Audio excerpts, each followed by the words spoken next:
Lalu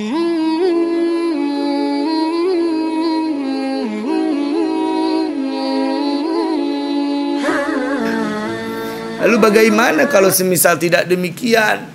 Ya, langsung istrinya ditangkringin, ya, langsung dieksekusi ini istrinya, ya, langsung dikejar intinya. Maka bagaimana? Nah, ini kalau ada seorang suami mendatangi istrinya dalam keadaan lalai. Lalai yang dimaksud di sini adalah seorang suami tidak ada yang namanya pendahuluan. Tidak ada yang namanya perantara terlebih dahulu. Langsung tuh istri dicemplakin. Langsung itu istri dikerjain. Maka bagaimana ketika seorang suami sudah menunaikan kebutuhannya, udah ejakulasi, udah keluar air maninya, tapi si istri qabla an taqdiyah, si istri belum tersalurkan nafsunya, si istri belum mengeluarkan cairannya, si istri belum ejakulasi, maka bagaimana? Hal yang demikian dalam kitab ini dijelaskan fayu'addi dzalika ila tashwishiha au ibsadi diniha. Perkara yang seperti ini dapat mengantarkan kepada kekacauan atau kerusakan di dalam agama si perempuan. Ya, lakinya udah keluar, lakinya udah puas, tapi bininya belum. Kenapa? Ya tadi sebabnya. Mau melakukan hubungan badan, si laki langsung nyemplak, ya, si laki langsung ngerjain intimnya. Kemudian akhirnya si endingnya lakinya ejakulasi duluan. Sementara nih bininya nih belum. Bininya belum ejakulasi. Kenapa? Gara-gara lakinya nafsunya keburu. Istrinya nggak diciumin dulu. Istrinya nggak dipeluk-pelukin dulu. Seorang suami yang mendatangi istrinya, yang ingin mengumpuli istrinya nih, yang mau dikumpulin sama lakinya, yang mau diajakin jima, yang mau diajakin senggama, lakinya lalai. Lalai dalam artian di sini tidak menjalankan apa yang menjadi sunnahnya Nabi Muhammad SAW. Apa itu sunnahnya Nabi di dalam bersenggama? Ngobrol terlebih dahulu, buat komunikasi yang romantis, menghibur kepada istrinya, berbaring bersamaan dengan istrinya di kasur, berpelukan terlebih dahulu, ya, saling meraba satu sama lain, saling mencium satu sama lain. Maka kalau suaminya tidak menjalankan sunnah yang seperti ini di dalam hubungan badannya, kemudian si suami udah selesai ini maksudnya ejakulasi, udah keluar tuh air maninya si laki, sementara si perempuan, si istri masih belum selesai, baru mau dimulain, suaminya udahan. Maka hal yang demikian bisa melahirkan kepada kekacauan si istri dan juga bisa merusak agama istri.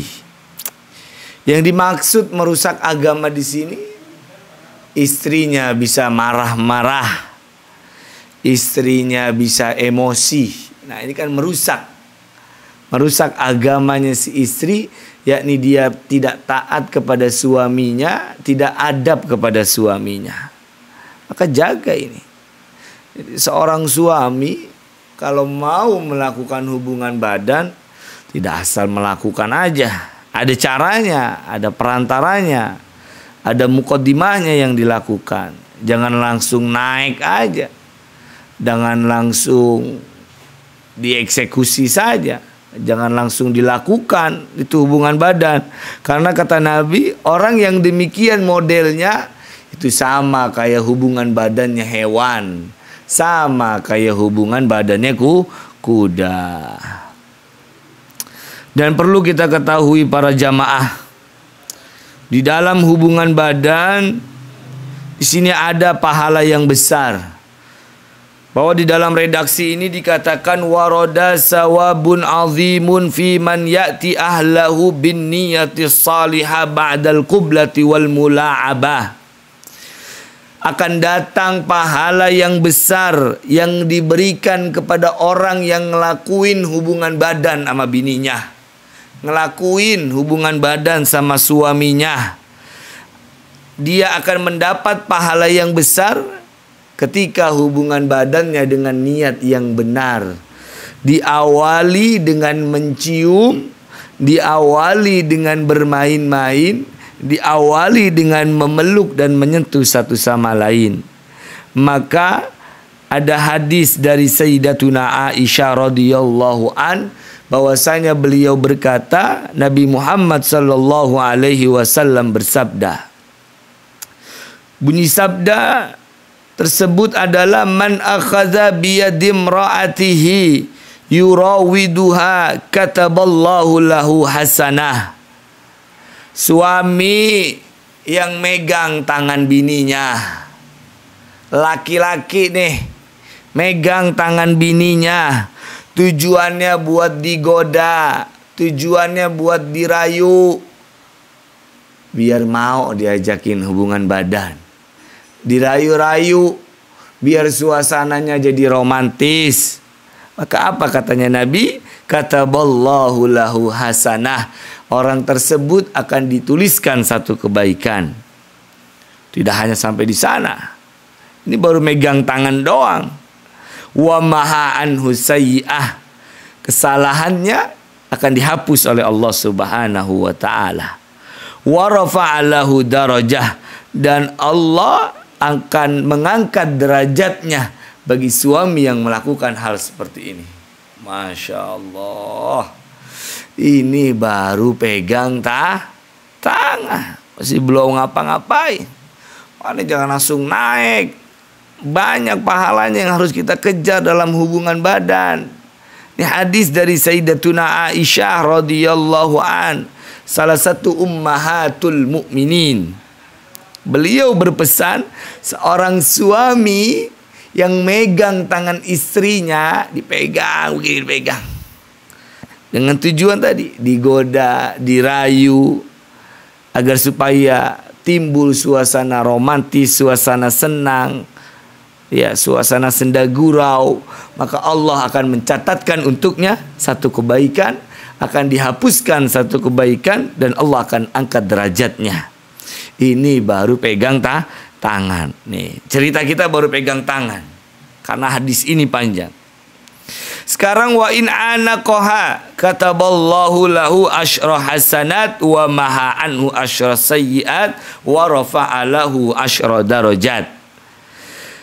Siapapun suaminya, ya, siapapun nih lakinya yang udah berkeluarga, punya istri yang sah, dipeluk itu istrinya, dirangkul aja itu istrinya di atas kasur, kagak mau lepas itu dua-duaan, maka Allah akan mencatatkan 10 kebaikan untuknya.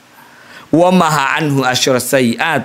Allah juga akan menghapus untuknya 10 keburukan, dan Allah akan mengangkat derajatnya 10 derajat bagi orang yang memeluk istrinya pada saat sebelum melakukan hubungan badan.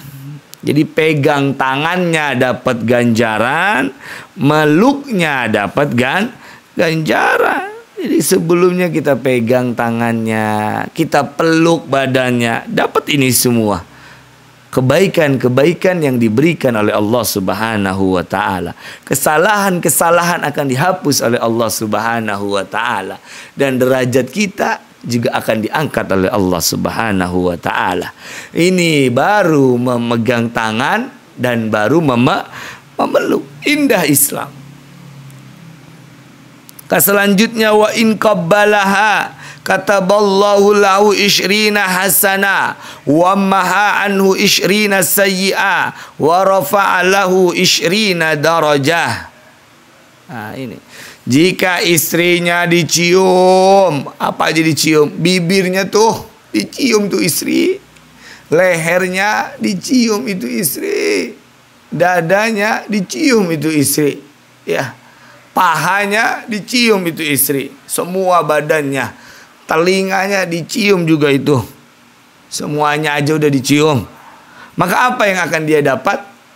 Di sini Nabi bersabda, Allah akan mencatatkan untuknya bagi suami yang mencium istrinya 20 kebaikan.